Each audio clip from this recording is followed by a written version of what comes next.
Hello and welcome to Destination Draft Day, your one and only location of all things NFL draft. Nick Garrett, Brian Salsa right here and ready to talk about the official start of the offseason. The Super Bowl just happened yesterday. Now it is our prime time. This is where we kick things up a notch. Brian, Nick, how are you guys doing today?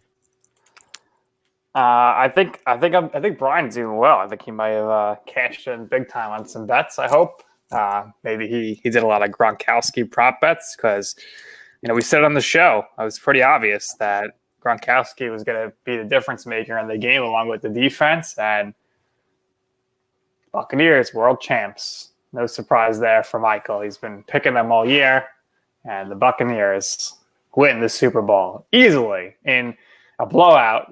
But I got to say, people are saying the game sucked. I thought it was still an entertaining game despite the score. Yeah, I mean, I don't think I think no one's doing better than Michael. Probably, he's the prognosticator here. I did poorly picking the Chiefs, but the game did go under. Some of those props we discussed on Friday did come through, and those types of things make it fun, even when the score maybe isn't that close. So, all in all, it was still a fun Sunday.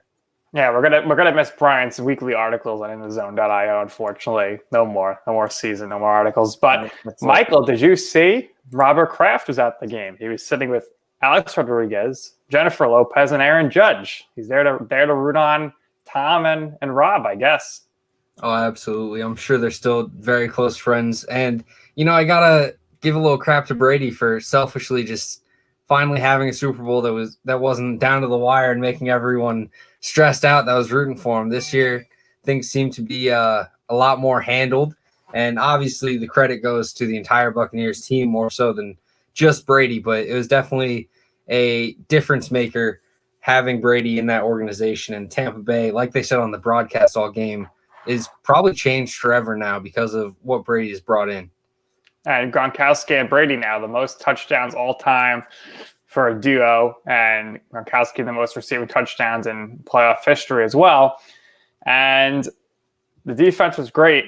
Brady obviously gets the MVP, but I thought it should have been Rob Gronkowski. He was just absolutely tremendous. And I thought once Fournette scored that rushing touchdown, that was going to be it for Gronkowski, but Brown gets his touchdown, so they always go to the QB. But Michael, Rob Gronkowski, absolutely incredible. He, Brady, and Arians already said they're coming back next year.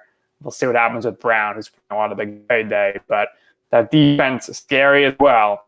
Going to be tough to hold that team intact, but it's kind of the LeBron James effect here where people might play for the veteran minimum because they want to just win a ring, and they know they have a great chance with Tom Brady under center.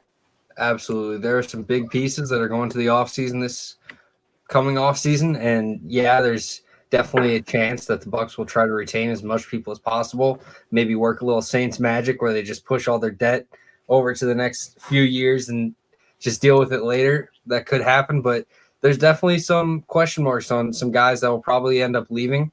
We talk about it a little bit today with some of these offseason blueprints. I think some of the guys aren't going to be returning, even though it may seem like they love Tampa Bay. So we'll see how Tampa Bay goes about this offseason as some huge pieces such as Ndamukong Suh, Shaq Barrett, Levante David, Rob Gronkowski, and many others are seeking a payday, especially superstar wide receiver Chris Godwin, who could be getting higher paid than anyone else. Yeah, I mean, somebody's got to go, right? I can't picture the whole team's back. And, it's interesting how it's going to shake out. We know that despite the fact that Gronkowski was an MVP, he and Brady are apparently going to Disney World. I figured maybe they'd do a virtual trip there, but it seems like they're actually going to go there. Brian, any thoughts on the MVP battle there? I know some people who bet Gronkowski at plus 3,000, and they're very upset that he didn't win the MVP. Yeah, I mean, I thought that Gronkowski and the guy that we mentioned on Friday, Leonard Fournette, had at least a discussion, but also Ronald Jones came in and did his thing on the ground too. So it was hard to maybe give it to a running back there. But, it would have been great to see Gronk get it, but I guess somebody had to get Gronk the ball, right? And that was Tom Brady. So, it's always hard to argue. Those things are so so subjective. We still don't know who votes on that. Obviously, I think Disney votes on the MVP because they have their little commercial. But out of that, you have no idea how it's determined. Yeah, and there's a chance that Rob Gronkowski could cut a very non-Disney-like promo after that. So maybe they just took it the safe route and gave it to Tom. Interesting though, but congratulations to the Buccaneers. It was incredible. I got to give a shout out to my co-host on You Know I'm Right, Joe Calabrese, who had a tremendous parlay in on Gronkowski bets there. He had over 5 receptions, he had over 50 yards, and he had 2 touchdowns for Gronkowski. Check. Good one. And I don't know what he ends up making, but Gronkowski was a difference maker. And Michael, Gronkowski's looking young again. He had some tremendous blocks as well.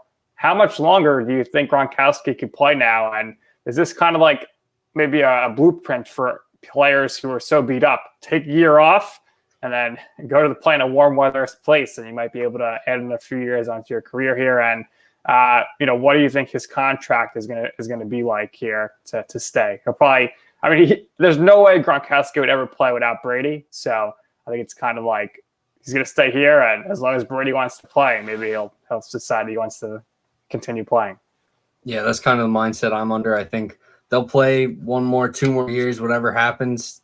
They're definitely going to make sure that they're here together whenever they are here. And whenever Brady hangs it up, I'm sure Gronk will be ready to hang it up as well. And they'll go walking off hand in hand into the sunset as one of the best duos in football to ever happen. Absolutely huge year for Gronk. He came in looking a little sloppy, looking a little rusty. People were thinking that he was just going to be a blocking tight end that could catch a few red zone targets. Started looking a lot better as the season went along. And in playoffs, he came up huge. And you got to give props to the guy. I'm a huge Gronk fan, so maybe it means more to me to see him kind of be able to get back and healthy and seem to enjoy the game. But it's fun to see guys that are great at football having fun with it again. And you could tell that Gronk was definitely going through a lot with the injuries that he was dealing with in his final years in New England. So seeing him back and healthy and seeming to really love the game again is definitely a joy to watch. And all 31 points scored by the Buccaneers were by players who were not on the team last year. So, of course, Brady, Brown, Gronkowski, Fournette, and Suckup, who had some really big kicks at the time of the game. And makes a big difference. You saw the Chiefs punter. He was very rusty. The guy's not used to punting, and he had some really bad punts. Brian, we discussed last week or 2 weeks ago how there were, maybe not enough flags being thrown in the Packers-Bucks game. A lot of flags thrown in this Super Bowl. Any issues with that? Because I thought personally they were all fouls, so you had to make those calls. Yeah, no, if you're a Chiefs fan, I'm sure you're upset by it, but the truth is that it really didn't have an impact on the game. I think if you're a Chiefs fan, you might be thinking, well, we beat ourselves in the first half with some of those penalties, helped ourselves dig a hole, but they weren't terrible flags. I think that the call maybe on Mike Evans in the end zone was an uncatchable ball, but they were already inside the 10-yard line and about to score a touchdown anyway. So it played really no role as far as the refs are concerned. But for the Chiefs, I think it put them behind in a huge way. I do want to say that the outcome of the game, of the Bucks winning, is not shocking. I do think that the way it happened was shocking at times. I don't think anybody who thought that the Bucks would win could have predicted Kansas City not getting in the end zone once and losing by 3 touchdowns. Right. That was a bit shocking, and you were talking about the punter and we're talking about the flags. There was one sequence where Tommy Townsend punched the ball 60 yards. It gets called back on a penalty. He shanks the next punt so that the Bucks are inside the 40. After a penalty. Kansas City gets a pick on 3rd down, penalty. Same drive, Kansas City forces a field goal in the neutral zone, penalty. And then they turn around and give up a touchdown to Gronkowski. So it's usually the thing you see teams do against the Chiefs, and then they take advantage of it. But that was what the Chiefs were doing against another good team. And, you can't survive doing things like that. It was a bit surreal. Kansas City has been penalized a lot this year. They take a lot of penalties, but normally it doesn't cost them in that way. But last night it did. And everybody was probably thinking when the Chiefs have that great goal line stand to keep the Buccaneers at the end zone. Okay, now we're going to turn it on. Mahomes has never won a playoff game in which he was leading in the first half, so he's ready to go. If something happened there, you could have been questioning Arians, like, okay, why did you not have Brady just go over? Or why is Ronald Jones running it in rather than Fournette? Fournette's the power back. Or how do you not throw the ball to Evans or Gronkowski once there? But you know what? It didn't matter because the Buccaneers defense was tremendous.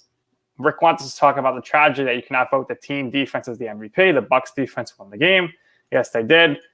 Brock Lesnar says the Honey Badger and Brady exchanging words was very dope. Iconic Super Bowl moment. I'm not surprised, Michael, that Brady went right back after him because Brady doesn't take crap, and I think he's one of the better trash talkers in the league, probably. Oh, absolutely. Him and Matthew are definitely ones that'll chirp all game at each other. They're absolutely legendary players, phenomenal at their position. So when Brady gets tested, he's going to argue back. When Matthew gets tested, he's going to argue back. So I'm not surprised at all that they didn't back down from each other and start going at it. How about that late game taunting penalty against the Bucs, Tyreek Hill? That was kind of funny. Yeah, it was a revenge from the past week, or from the regular season game where Tyreek Hill hit him with the deuces on his way to a touchdown. Absolutely huge, tremendous job by Todd Bowles slowing down Tyreek Hill. Obviously, Jamel Dean was back, but instead of using Jamel Dean and just hoping for things to get better, they were able to put some overhead coverage on Tyreek Hill, just completely limit him to very limited production.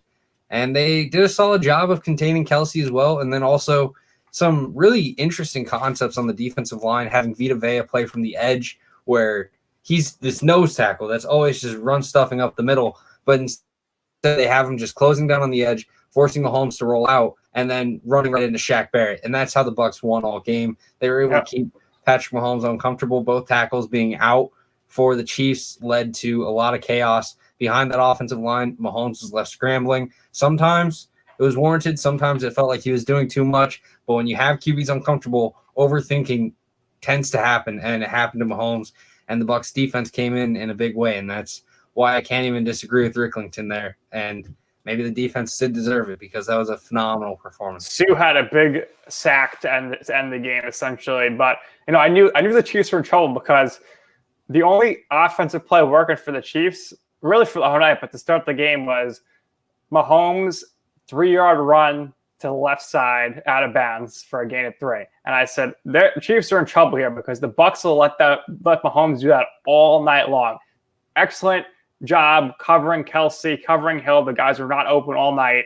And, Mahomes, I think he maybe took one shot at Watkins, but just another time, that was the game plan that they needed.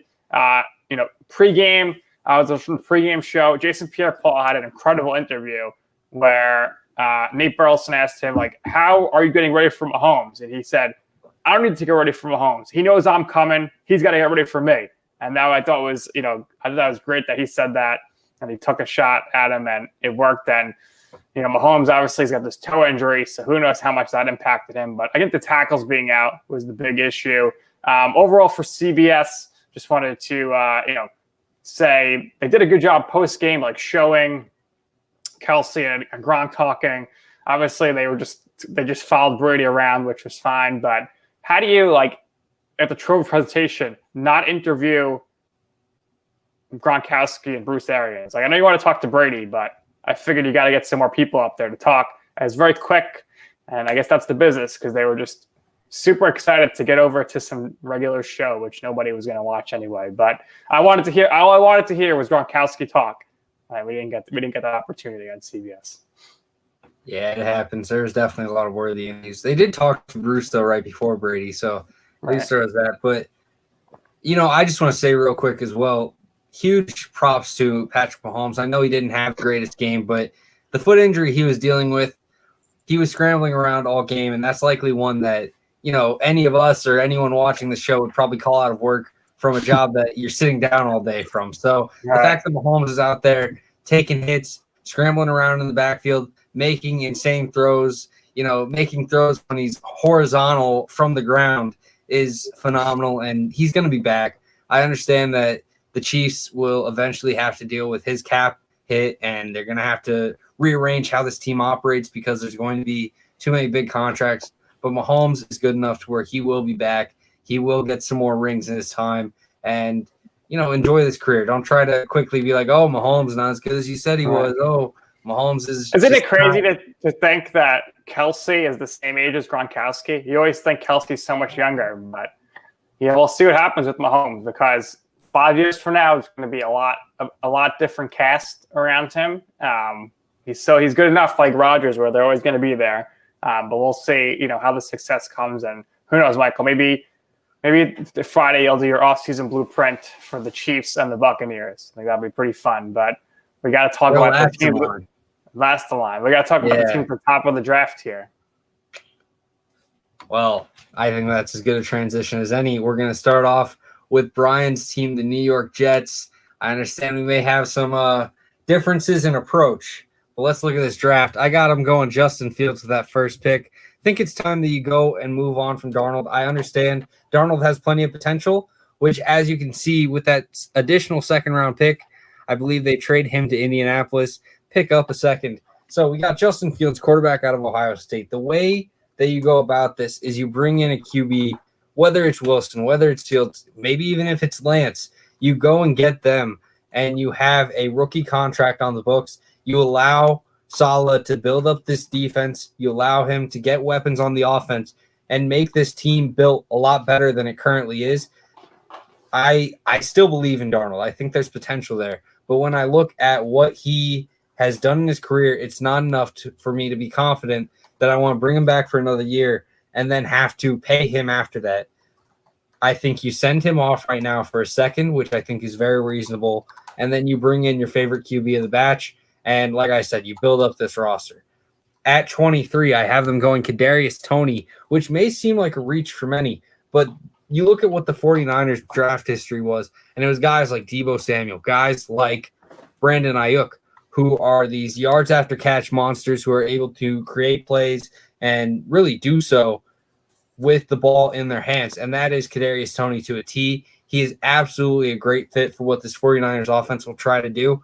And you add another weapon to that receiving room that now is almost complete with Mims, Toney, and Crowder. You have weapons for Justin Fields to use or for whoever's at QB.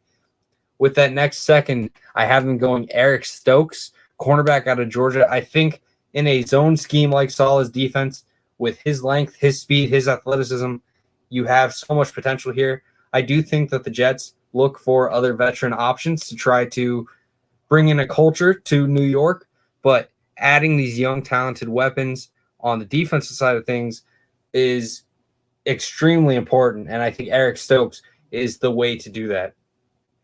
With that next second-round pick, in reward of trading Sam Darnold, you get Peyton Turner, edge rusher out of Houston. He's one of my favorite sleepers in this class, a guy that I think is great as a run stopper with plenty of potential to have success as a pass rusher. I think he's got great length at 6'6", 270. I think he's got great production and great moments where you really just see the dominance flash in him. The Jets need edge talent, and while they're switching to a 4-3, edge is still very much a need. There's guys that could potentially play edge, but Zuniga has just been out for so long with injuries that it's a question mark right now. You got other guys on the team, maybe John Jenkins, who have also been dealing with injuries. So you need to bring in talent. I think again, this is a position where they look at free agency, but bringing in a guy like Peyton Turner is absolutely huge, and getting a young piece for hopefully the future and hopefully success at the position. With the first third-round pick, I have them going Jamin Davis, a linebacker out of Kentucky. He is 6'4", 234 pounds. I've talked about it all draft season with some of my friends. I say, this guy is probably going to be picked by the 49ers, and I'm going to be annoyed because they just have all these talented linebackers already. You look at Fred Warner, you look at Dre Greenlaw, and Jamin Davis has similar traits. So instead of sending him to the 49ers, I'm going to say, all right, let's just send him to the Jets, which is the 49ers scheme, and they actually need some linebacker help. Cashman is fine. Mosley is fine, but both of them are out with injuries so often. Luvu is a consistent player, but I don't think he's a long-term starter for this team. So you add in a young Jamin Davis that has so much potential. Maybe he doesn't start right away, and that's fine. You bring him in as a rotational linebacker. But you have so much upside by bringing in a weapon or a defensive caliber player like this. And you really start to see the defense transform. With that next third pick, I think you have to address the offensive line. And I go Aaron Banks, offensive guard out of Notre Dame. Very nice build, very nice, consistent player. Notre Dame obviously consistently producing stars on the offensive line. Aaron Banks, I think, is another one, a very dependable player. And I think dependable play is what the Jets need most on their offensive line. You have Becton, you have Fant, you have guys that you can bring in. McGovern looks fine at guard. I think he's better in that position. I think you need to bring in a center and an offensive guard. Aaron Banks, I'll talk about it whenever we look at the offense. He may not be the immediate starter. I think Cam Clark still has plenty of potential, but you bring in Aaron Banks and you have a camp competition for who wins the starting job, and I think you get this O-line going. With that fourth-round pick, I got him going Michael Carter. I think running back is definitely crucial for the Jets, especially with a young QB. You want to have dependable runners that are able to make plays and get yards picked up when needed. Michael Carter, free agent offense, plenty of options for the Jets. We've seen this 49er offense, and I'm going to keep referencing them for this entire blueprint because that is really everything is coming over from San Francisco. So expect a lot of similar things. So, guys like Michael Carter, low-value free agents, maybe UDFAs, are going to be a big part of their running game, and it will probably work because that is just how dominant San Fran has been. With the fifth-round pick, I have him going Alaric Jackson out of Iowa. I think this is a perfect swing tackle to play either left or right side. Nice frame, 23 years old, but he's had plenty of experience at Iowa. Whether you need him on the left tackle spot or the right tackle spot, I think this is perfect. He has potential to where you could see him potentially overcome George Fant in the coming years, especially if they decide to move on from Fant's contract. So look for a late-round tackle, high upside, potential for playing as a depth swing tackle spot, and I think Alaric Jackson fills that role perfectly. With that next fifth-round pick, I have him going Joshua Kendo out of Florida State, a high upside edge rusher with pass rush potential to really be special. Saleh obviously needs pass rushers. I don't think Kendo comes in and starts, but I think you add in these upside guys and you see what they can bring in. With Kendo, I think there's plenty of potential. He has great frame, great athleticism, and great traits. The issue is we haven't seen it in terms of production and actual play on the field. Working with Saleh, who's arguably one of the best defensive minds in football, I think that could be unleashed, and this fifth-round pick could be a steal that is talked about for many years. And with that sixth-round pick to finish off the draft, Jalen Darden, wide receiver out of North Texas, go Mean Green, another yards after catch receiver, perfect for the slot. I think Jamison Crowder is a phenomenal slot option, but you also have to consider that with his contract, you may want to look into finding guys that could potentially step in and replace him with time, and I think Darden is a guy that could do that. At 5'11", he is a phenomenal slot option. He makes plays. He makes things happen in the passing game. I think right now, obviously, you leave Crowder in there and you see what he can do. But if after this year, Crowder puts up a solid season but nothing special, he's probably not worth the $11 million cap hit. So you got to really start looking for cheap replacement options. And if Darden can come in and be a depth receiver, it's still a very good get. So this is my mock draft for the first part of this blueprint. Brian, unleash on me if you hate it. I understand. I know you are a bit of a Darnold believer. So what are your thoughts on this mock, and what are your disagreements in regards to it? To me, to be the greatest of all time. That was an accident. Yeah, look, I don't want to say that the team has to commit to Darnold or anything like that. I do think he has talent. I think if he goes somewhere else and they were a better team, they could certainly, build around him.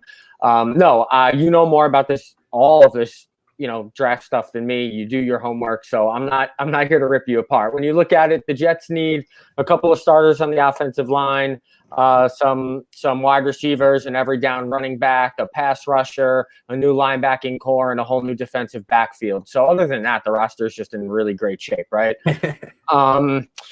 Yeah, so I think I just have a problem with Fields number one. I have a problem just because I see I see a pretty substantial drop off between Lawrence and the rest of the QB options, and being that the Jets aren't picking, in the teens, they're picking, literally number 2. I don't know if I make that pick there. And we just watched the Super Bowl where the best quarterback of our generation is behind a substandard offensive line, and he can't even do anything. So what is Justin Fields or Sam Darnold or anybody supposed to do behind an offensive line that can't block? The Jets have thrown a lot of resources at this position. Mekhi Becton's great, but everything else was sort of a mid-range stopgap sort of short-term contract. And rather than throwing Band-Aids on a bullet wound, I think I'd rather either, trade back from that pick, or I would take Sewell, even though I know other Jet fans will, sewer me for that.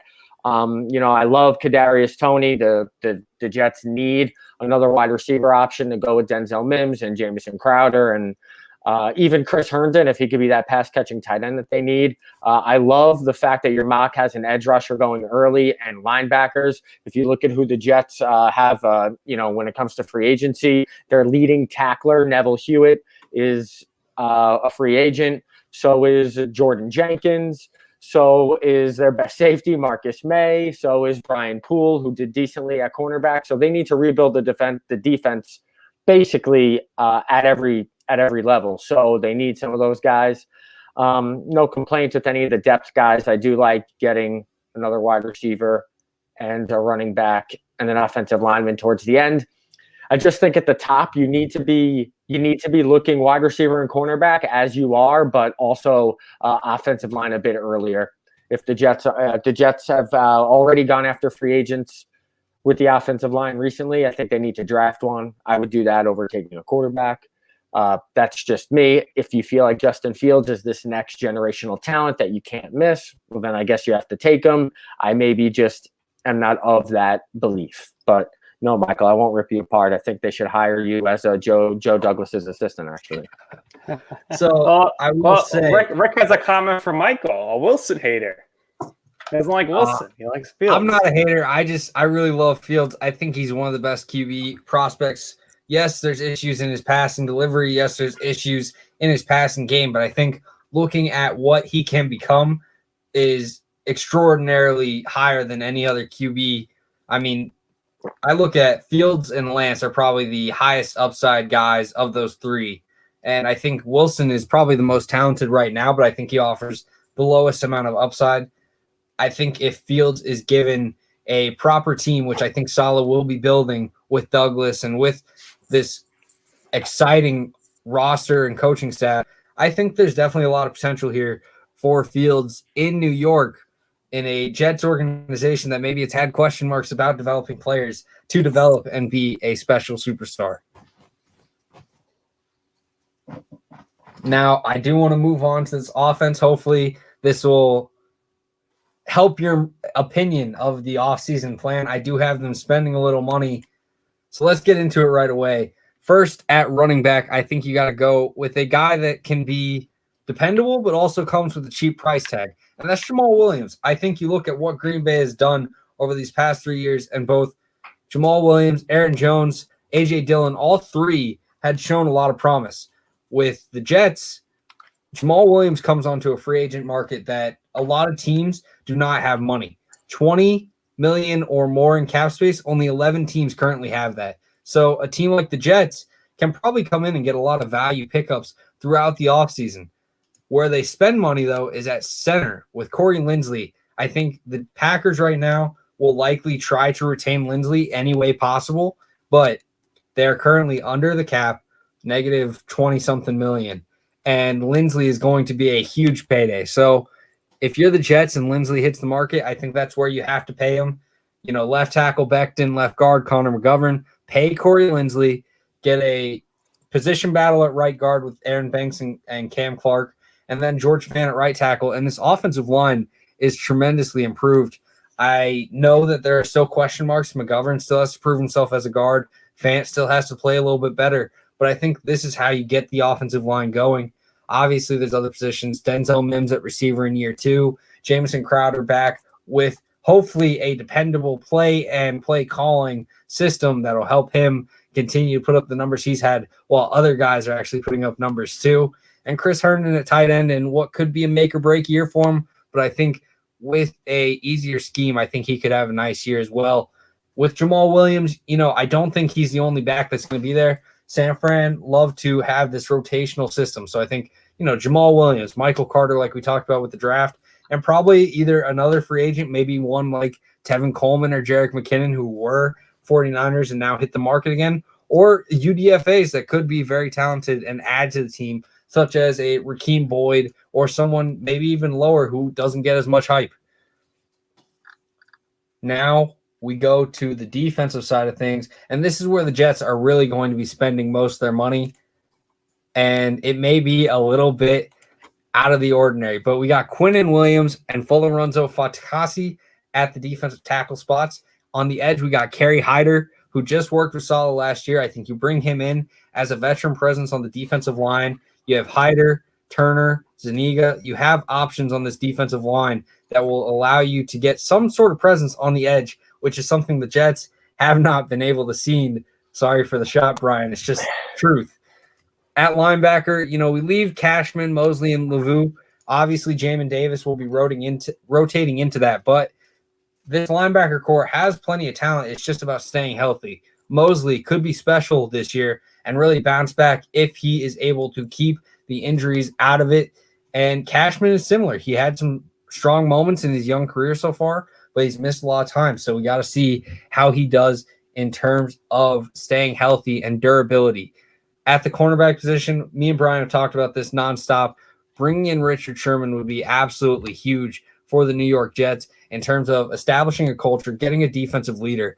I don't think Sherman is going to be necessarily chasing a contender. He could very easily do it because he's late in his career. He may want to win. But at the same time, if he would want to follow Saleh and help build something in New York, I think it would be absolutely phenomenal for the Jets to have Sherman, Stokes, Bryce Hall, who I think is going to be in for a much better season, working in a scheme that plays to his skill set. And then I have them retaining guys like Brian Poole and Marcus May. Brian Poole, Marcus May, both very expensive probably, but I think the money is there for the Jets to where they can make it work and bring in these defensive pieces that have been stars for them in what has been kind of a lacking defense in terms of stars. And then a strong safety, Ashton Davis, takes over for Bradley McDougald. And this defense starts looking a lot better. Maybe it's not, a top 5 unit, and I'm not throwing every single dime that the Jets have in their cap space out to every free agent that's available. But I do think having an offseason like this would be huge for the Jets. You probably aren't going to be seeing a playoff year in year one. But I do think building on this season, getting up to 5-11, 6-10 in year one, then trying to get up to 9-7, 10-6 year two is how the Jets will go about this. And in my opinion, this is how you do it.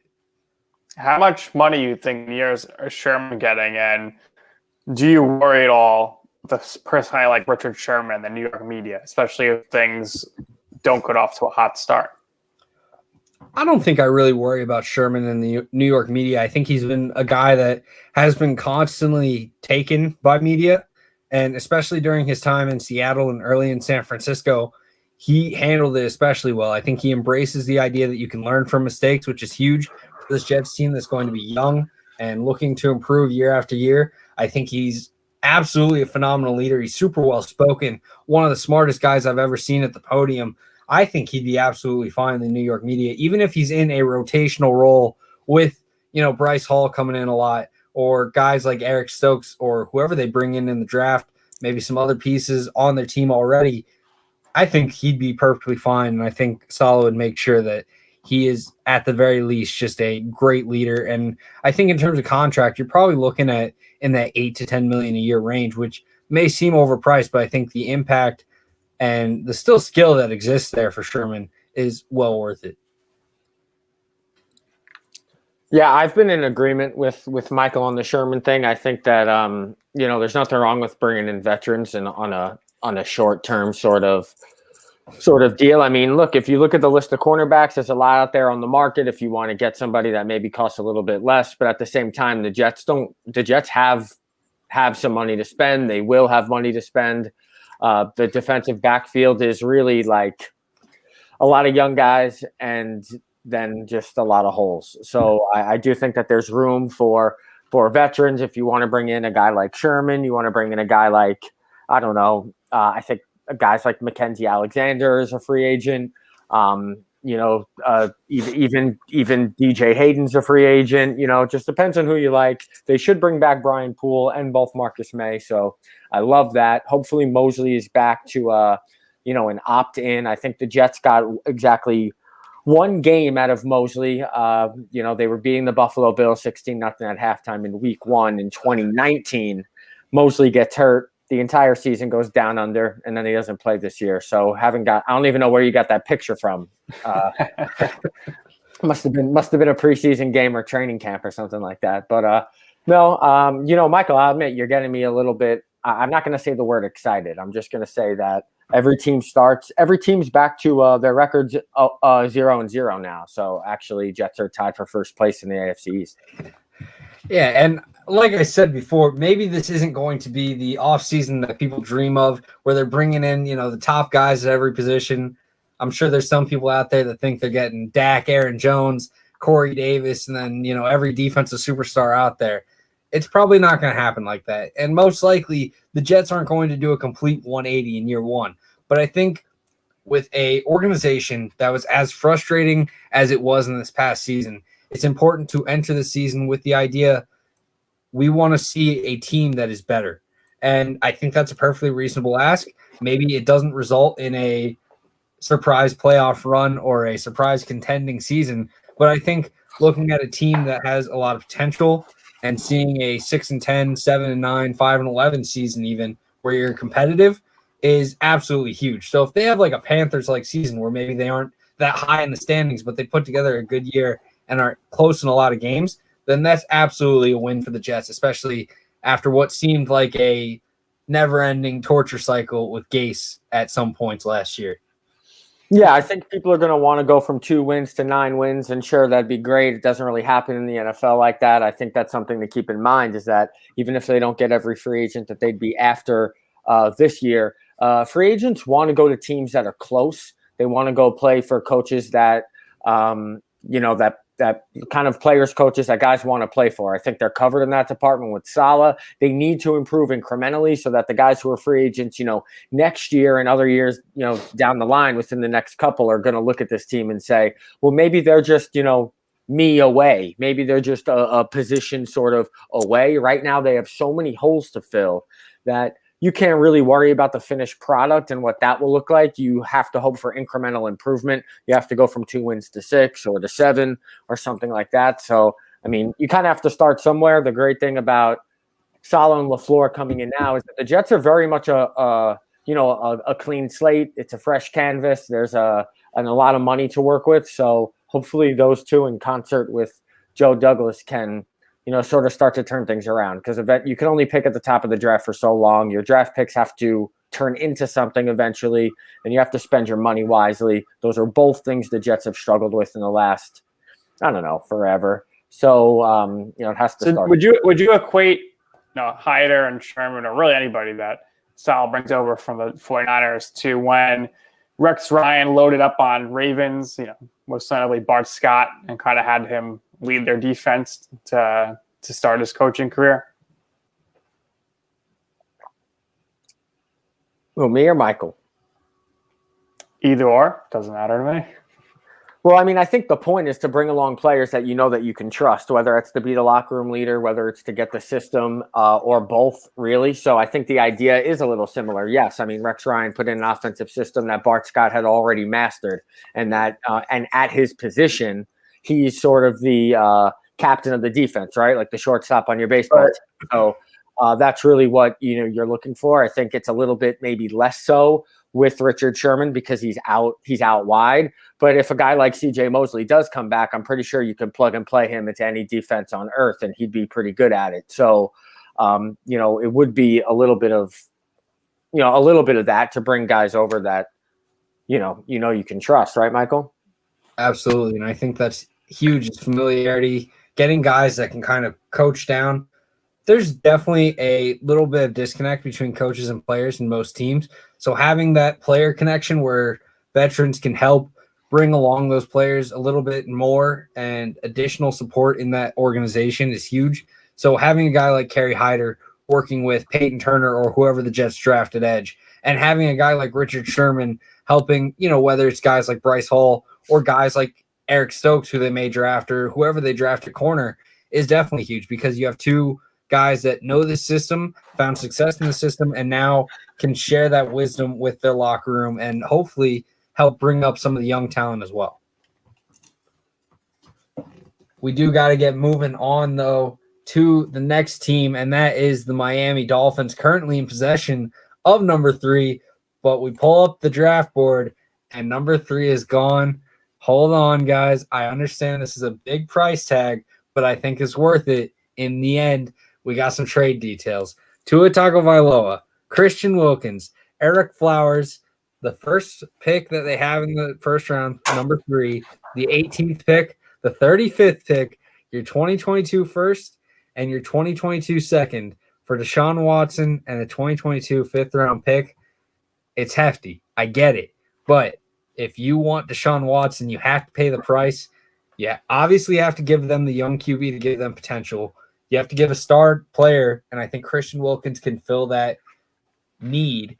And then Eric Flowers is a dependable lineman that the Texans can bring in and really have some hope of building the interior offensive line. So for the Dolphins entering this draft after now acquiring Deshaun Watson and kind of depleting their draft capital, in that first pick in the second round, they go Tevin Jenkins, offensive tackle out of Oklahoma State. Maybe this is a little bit of a dream pick in my scenario because I think Tevin Jenkins is an absolute stud. I think he fills that right tackle spot and allows this offensive line, which has already taken tremendous strides, to reach that next level. And Tevin Jenkins is phenomenal. If you want to check him out, check out his game versus Joseph Osai in the Texas game. You'll see so many times where they're just going at it, and it is absolutely a battle of two very strong prospects. With the third pick, we got Baron Browning out of Ohio State, linebacker. He fits the Brian Flores type mold. Great size, great frame, and absolutely has a tremendous motor. The potential is there. Working with a guy like Flores, I think it could be unlocked, and you're getting a superstar linebacker if you can really reach what is his upside. And Baron Browning has plays where you look at him and you're like, that's a first-round pick. No doubt about it. That's like a top 10 guy. And then there's plays where you're like, what are you doing? But that you can't do that. So the upside is there. It's just making sure the processing gets there, taking advantage of his frame and motor, and seeing what can happen. With Baron Browning in that defense and working with Brian Flores, I think it could happen. With the fourth-round pick, I have Amir Smith-Marset, an underrated wide receiver who was hurt most probably by a COVID-like season. Little time to work with their new QB. Obviously, there was some lack of production this year compared to others, but Amir Smith-Marset still pops on tape. He kind of reminds me of an Emmanuel Sanders type, and I think that's where he would fill in perfectly to the slot in Miami, working with Devontae Parker, Preston Williams, and ISM in the middle. I think you add that weapon, and I think you have a great get. In the sixth round, we go two Wisconsin guys, Eric Burrell, a free safety who can really rotate between both spots, and Isaiah Loudermilk, a defensive lineman. Both Wisconsin guys, both have so much potential pop-off tape. I think they're good depth options. They could potentially become more, but I think right now when you're looking at it, you get them as depth and you have them as tremendous pieces to rotate in. And in the seventh round, we go Isaiah Dunn, cornerback out of Oregon State, offers nice size, nice aggressive play style, and he plays well in man coverage. I think you add him into this cornerback unit that I already like a lot, and you have plenty to do. Now let's get into it with their lineup. There's not going to be a lot of money to throw around because you bring in Deshaun Watson, but the one place that I think they should invest in is running back. And I bring in Leonard Fournette at the running back position. We talked about it a little bit earlier. Not all these Bucs guys are going to be able to come back. I think Leonard Fournette is the big one. You bring in a tough, dependable runner like Fournette, and I think this offense takes off. I think he fits that Patriots system of an aggressive north and south guy, but I think he also offers a decent amount of upside in the passing game as well. You know, there's still options in this team with Salvon Ahmed and other guys that could potentially produce as well behind him. So you don't have to just consistently rely on Fournette, but I think having Fournette as that main guy is huge. At the wide receiver position, Devontae Parker, Preston Williams, Amir Smith-Marset, obviously so much talent there. Mike Gesicki had a great year last year, so I think having him back again is definitely going to happen.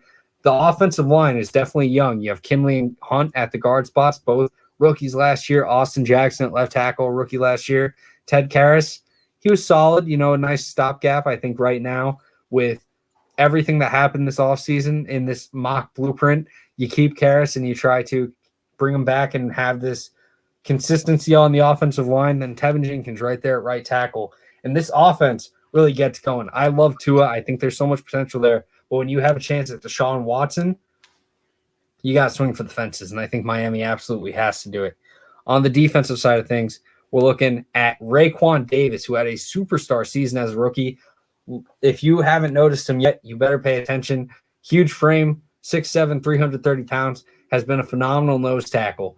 At the defensive end spots, you got Zach Seiler and Emmanuel Ogbah. Obviously, with no Christian Wilkins, it hurts. You probably want that if you're a Dolphins fan. You're saying, I miss him. But Seiler and Ogbah played very well, and I think you bring in more and more defensive linemen, especially veteran, cheap contracts like Flores will be able to do, and you're going to get the most out of it. At the linebacker spot, we got Jerome Baker and Elandon Roberts. I think both these guys are very talented. Obviously, Baron Browning sitting behind them and rotating between those two and Kyle Van Noy at the Sam spot. I think there's a lot of potential here. At edge, like we said, Kyle Van Noy and Shaq Lawson, both guys that were able to tremendously improve the edge position. Probably still a little bit of a need for edge in Miami, but having these guys there right now is definitely enough to continue competing. This Miami defense was phenomenal to end the year, and I think it's huge that they continue that and let another year of Flores really take shape. And at corner, one of the best secondaries in the NFL with Xavier Howard and Byron Jones. I think Noah Igbenogany will have a huge bounce back year. A lot of rookie cornerbacks struggle. I loved his tape at Auburn. I think he's going to be phenomenal. I trust Flores to get the most out of him, especially defensive coach Josh Boyer working with the secondary. I think will do wonders for him. And then at the safety spot, you have to kind of decide between Bobby McCain and Eric Rowe. I think they cut McCain, go with Brandon Jones at free safety, and have Eric Rowe return at strong safety. And that is the Dolphins' offseason blueprint, led by Deshaun Watson and Leonard Fournette, but much of the same with Flores working another season under his belt. This is the team I predicted to go to the Super Bowl whenever we did the Super Bowl episode 2022 predictions. There's definitely some question marks surrounding this team, but I think with another year of Flores and with a guy like Deshaun Watson at the helm, this team could be special.